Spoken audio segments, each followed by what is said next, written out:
એના જેવું આમાંથી કરું એટલે આપણું બુદ્ધિ એમાં સાફ કરી દીધો. આંખ તો દોરડાને જ જોડે છે, પણ પેલી આપણી બુદ્ધિ આંખને દોરડું જોવા નથી દેતી અને પોતે એના ઉપર ઉભો કરેલો સાપ બુદ્ધિ ઉભો કરેલો એ આંખની અંદર બુદ્ધિ ઘુસાવી દે છે. દોરડામાં સાપ લાવી અને દેખાડનાર મગજ પણ નહીં, મન પણ નહીં, પણ બુદ્ધિ કામ કરે છે. આખી દુનિયાના વૈજ્ઞાનિકોને આ સવાલ પૂછ્યો, મહાપુરુષના જેવો સાચો એક પણ જવાબ આપે એને ચરણમાં. તો મહાપુરુષજી કેવલ ધર્મગુરુ જ નહીં, પણ એક દુનિયાના મહાન વૈજ્ઞાનિક.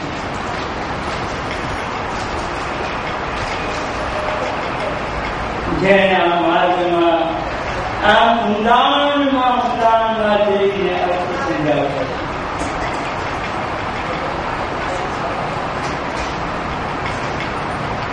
પણ મહાપુરુષજી માટે આપણો પ્રેમ કેટલો?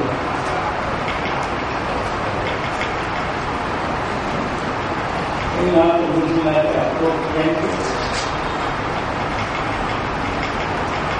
એ કરતી નથી. થોડો ઘણો વધુ ઘટ્યો હોય એટલો પ્રેમ. હમણાં જ દેખાશે મહાપુરુષજીના ઉત્સવને પગલે એમની શોભાયાત્રામાં કેટલા ઘટનાઓ છે.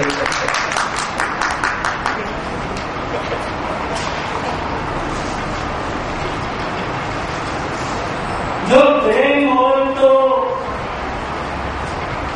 વૈષ્ણવ એ દિવસે પોતાને ઘેર ન જાય અને શોભાયાત્રામાં હાજરી આપે તો પ્રેમ કહેવાય. પણ આપણે 2 કલાકની શોભાયાત્રા માટે પણ સમય ન કાઢી શકતા હોઈએ અને પછી કહીએ અમે મંદિરમાં પ્રેમ કર્યું છે, ભૂલ પ્રેમ કરી.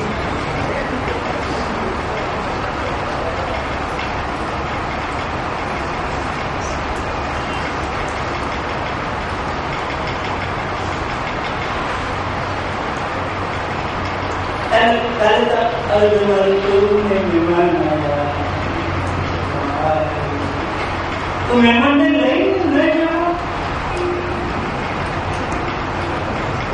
આખા વર્ષમાં એક દિવસમાં 24 કલાક નહીં, 2 કલાક પણ આપણે આપણા ઉલ્લખ માટે કરવા તૈયાર નહીં એવા આપણે ખાનદાન જોઈશું.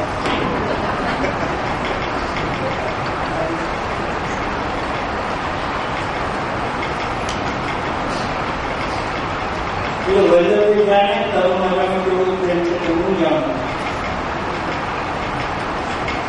એ આટલો ના સમજે.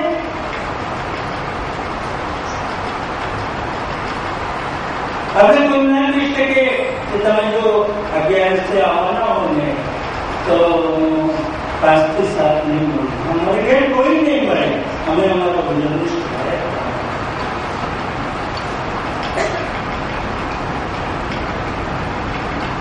આટલું કહેવાનું ગમે પણ આપણે ગુમાવ્યું.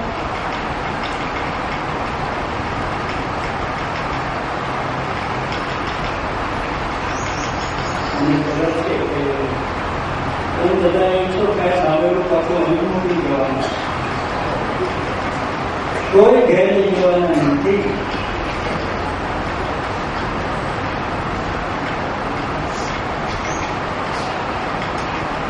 પણ જયારે અન્ય સંપ્રદાયની શોભાયાત્રાઓ આમાં કિલોમીટર લાંબી જોઈએ ને આપણા વલ્લભની શોભાયાત્રા ઊંચી પર વૈષ્ણવોની જોઈએ ત્યારે મને તો શરમ. અને પાછો આપણે તો એવા બધો વલ્લભની ઈચ્છા નહીં હોય ના કહેવાય.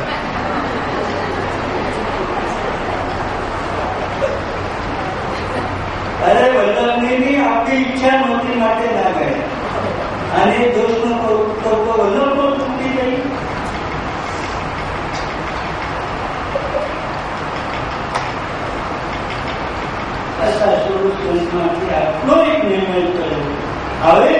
મારા વલ્લભનું કઈ કામ છે હું સૌથી પહેલો એની ઉપદેશ.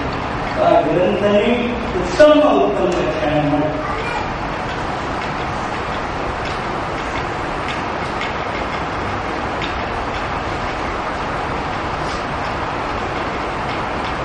કોઈએ કહ્યું કે જગતમાં છે આ માયાવાદનું નિરાકરણ નથી કર્યું,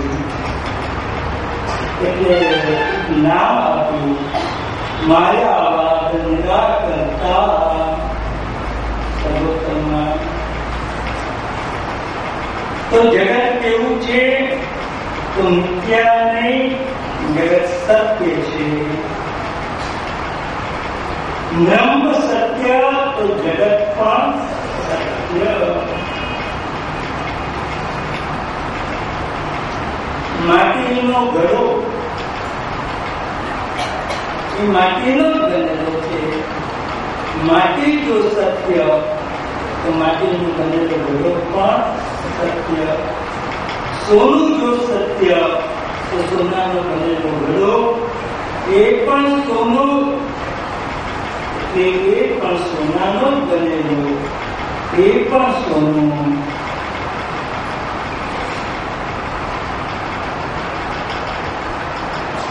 તેથી શ્રી મહાપ્રભુજી એ સિદ્ધાંત સમજાવવા એક અવિકૃત પરિણામવાદ એનું દૃષ્ટાંત આપ્યું.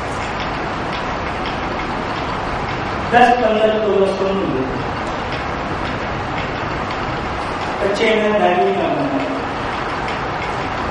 હાથના કડા બનાવ્યા, કંઠી બનાવી, કાનના બનાવ્યા, મીઠી બનાવી, આ દાગીના બનાવ્યા.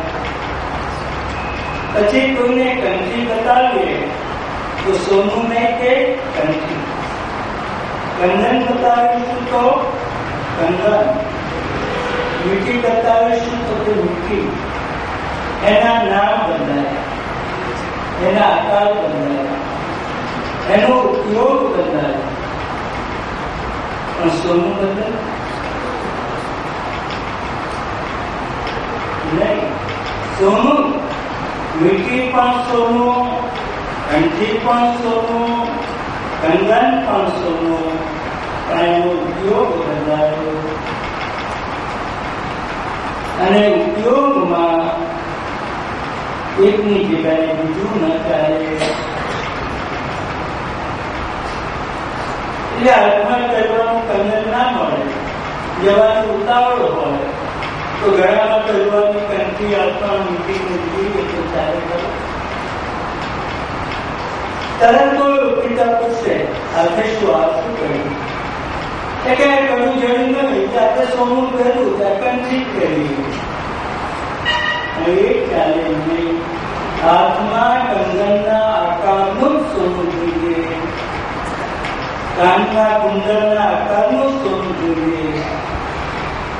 વ્યવહારમાં ઉપયોગ બદલાયા, નામ બદલાયા, પણ પછી જરૂર પડી એટલા દાગીના ઉગાડી નાખ્યા, ઝાડકી બનાવી દીધો પાછો. સોનું સોનું, આદિમાં પણ સોનું, દાગીના બન્યા ત્યારે પણ સોનું, પાછી એની ઝાડકી બનાવી ત્યારે પણ સોનું, વચમાં કંઠી, મીઠી, આ બધું એ પણ સોનું, પણ એના નામ, એના આકાર, એનો ઉપયોગ બદલાયો, પણ સોનું ન બદલાયું. એમ આદિમાં ભગવાન એ જગત રૂપ બન્યો, એ જીવ રૂપ બન્યો, એના નામ બદલાયા, એના ઉપયોગ બદલાયા, પણ સોનું ન બદલાયું. અને જયારે પ્રલય થાય ત્યારે પાછું એ બ્રહ્મ એ સોનું જ રહેવાનું. સાપના પેલો સાપ દોરડામાં